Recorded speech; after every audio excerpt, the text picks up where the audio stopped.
Welcome to this deep dive into the world of Darius Foroux. Mm.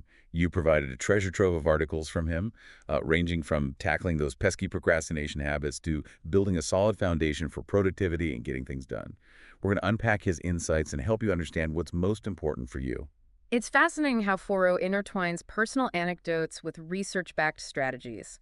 We'll dissect those key takeaways and discuss their relevance in your daily life so you walk away with actionable insights. So let's begin by tackling procrastination head-on. Foroux argues it's not merely laziness or poor time management, but rather an inner struggle we all encounter. He vividly describes his own struggle to write a new book, finding himself engaging in every activity except e-writing, Right. from responding to emails and browsing online shops to organizing his sock drawer. Oh, wow. I can definitely relate to that. It's like our minds find ingenious ways to avoid the task at hand. It's captivating how he links this personal anecdote to Stephen Pressfield's concept of resistance from The War of Art. Foroux quotes Pressfield characterizing resistance as deceptive and urging us to recognize this internal conflict as the root of procrastination. Exactly. And until we identify this internal battle, we're essentially fighting a phantom enemy. Acknowledging the struggle is that initial step towards overcoming it. So what does Foroux suggest we do to combat this resistance? Well, he believes we need to establish a system, a foundation for both mental and physical strength that empowers us to confront those challenges directly. Interesting. Does he provide any specific examples? Absolutely. He reveals his own system incorporating daily practices like journaling, reading, establishing priorities, and disconnecting from extraneous information. So it's about creating a structured routine that promotes focus and clarity. Precisely. And beyond that, he also prioritizes exercise, a balanced diet, and nurturing connections with loved ones. It's a holistic approach to well-being, recognizing the interconnectedness of our mental and physical states and their influence on our ability to be productive. These daily practices cultivate resilience, bolstering our focus and motivation even when faced with demanding tasks. Exactly. It's not just about powering through, it's about creating a sustainable lifestyle that supports productivity. Now, Foroux also offers compelling insights on enhancing focus, suggesting the elimination of superfluous elements that divert our attention from core objectives. He uses his experience with creating YouTube videos as an example. Initially, it held promise, but he eventually realized it consumed excessive time and energy, drawing him away from writing, which he genuinely enjoys and excels at. This introduces a crucial distinction between effectiveness and pure productivity, echoing Peter Drucker's emphasis on achieving the right things, not just filling our time with activity. Foroux adapts a time management exercise from Drucker's The Effective Executive, promoting self-awareness of how we allocate our time. I'm intrigued. What are the steps involved in this exercise? The first step involves maintaining a comprehensive time log, meticulously tracking our activities. We then examine this log pinpointing tasks that yield no return, those time wasters that we can eliminate. Foroux underscores the significance of minimizing distractions, paving the way for focus to flourish. So it's about ruthlessly cutting out the things that don't contribute to our goals. Exactly. And he even challenges the reliance on willpower, proposing the removal of temptations entirely, rather than solely depending on self-control to resist them. He provides practical tactics like silencing phone notifications, blocking distracting websites, and decluttering our workspaces. It makes sense. If the temptation isn't there, we're less likely to succumb to it. It's about setting ourselves up for success. Precisely. It's proactive rather than reactive.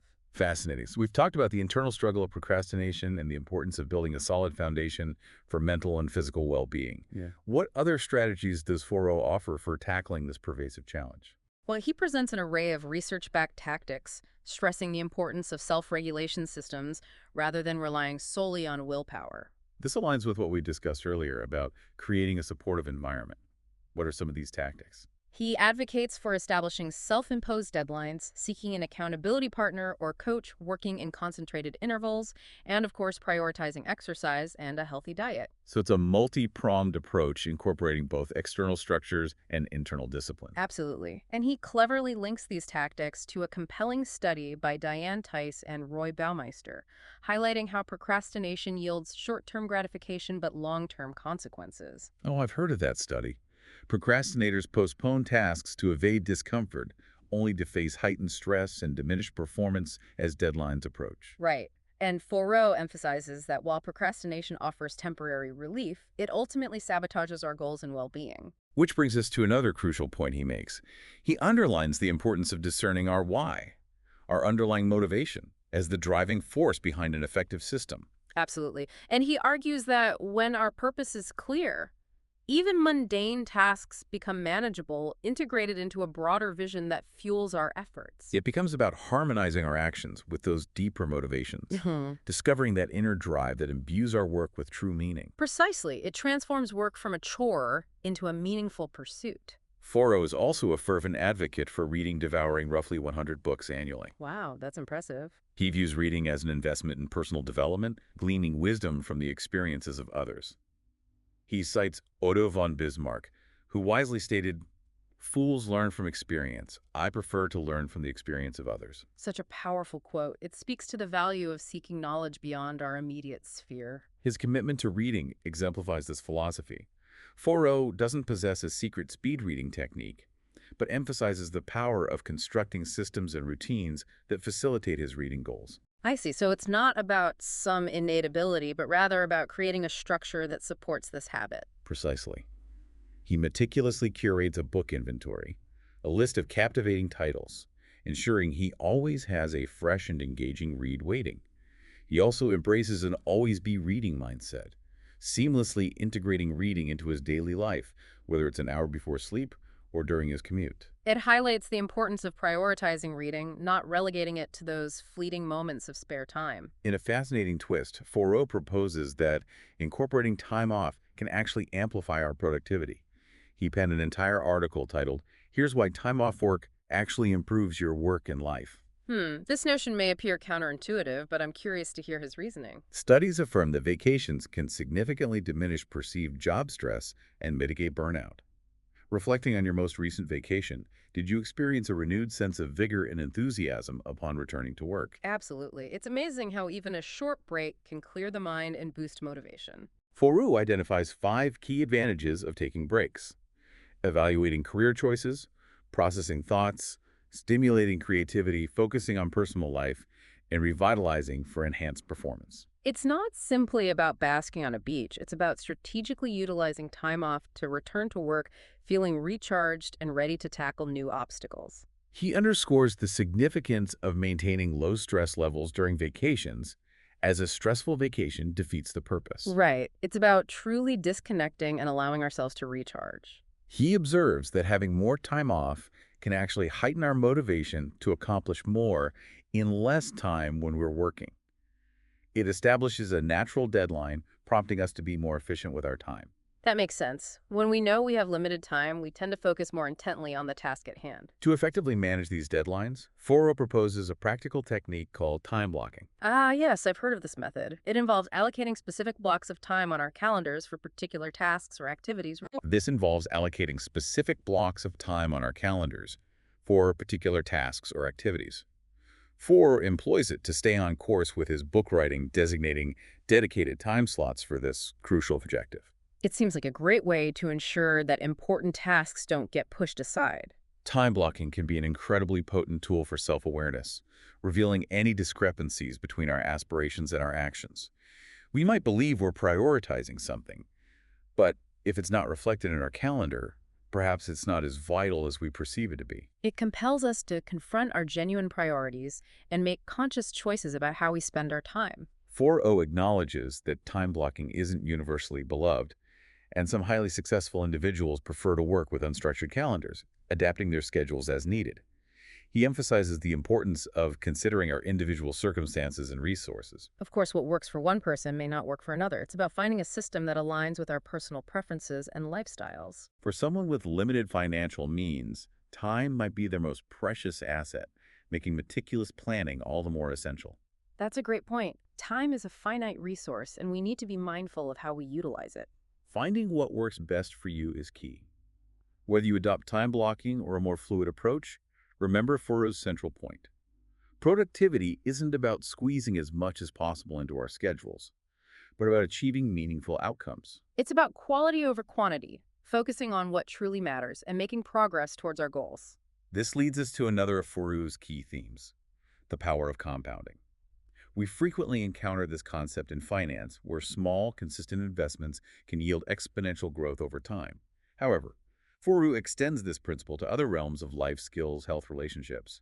He dispels the myth of overnight success, underscoring that genuine accomplishment requires time, patience, and persistence.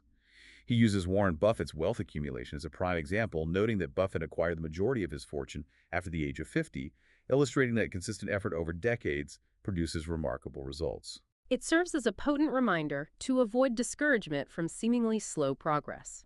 Small, consistent actions can exert a profound influence over the long term. Foroux encourages a shift in focus, from attempting to do everything simultaneously to mastering one thing at a time, a concept he terms sequential success.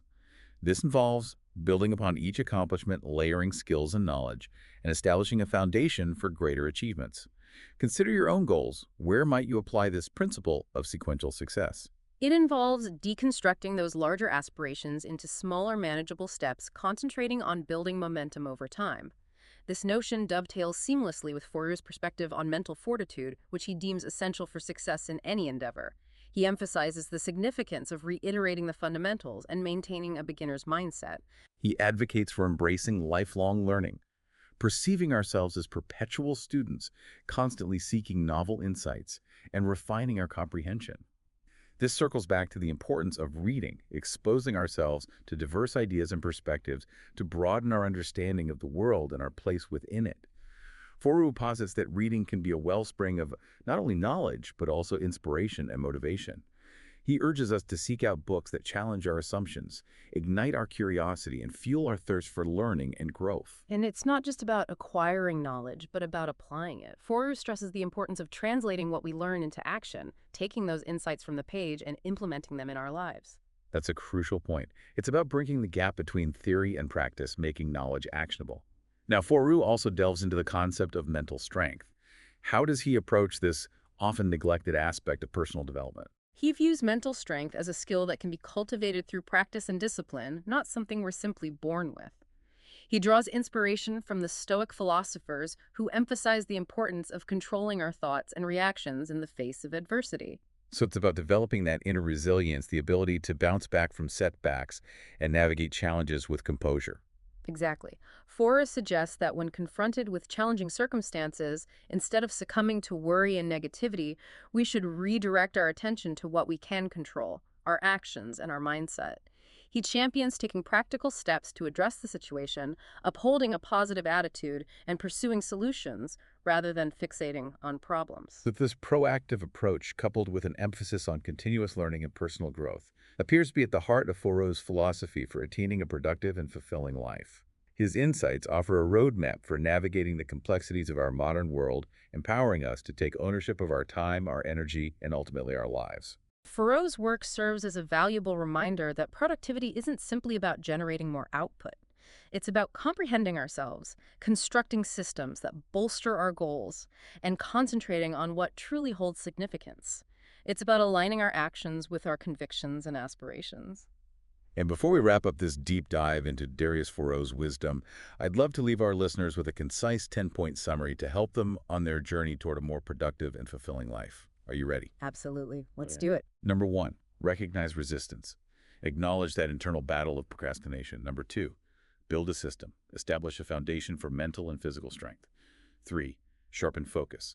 Eliminate distractions and prioritize core goals. 4, embrace effectiveness. Prioritize the right things over mere busyness.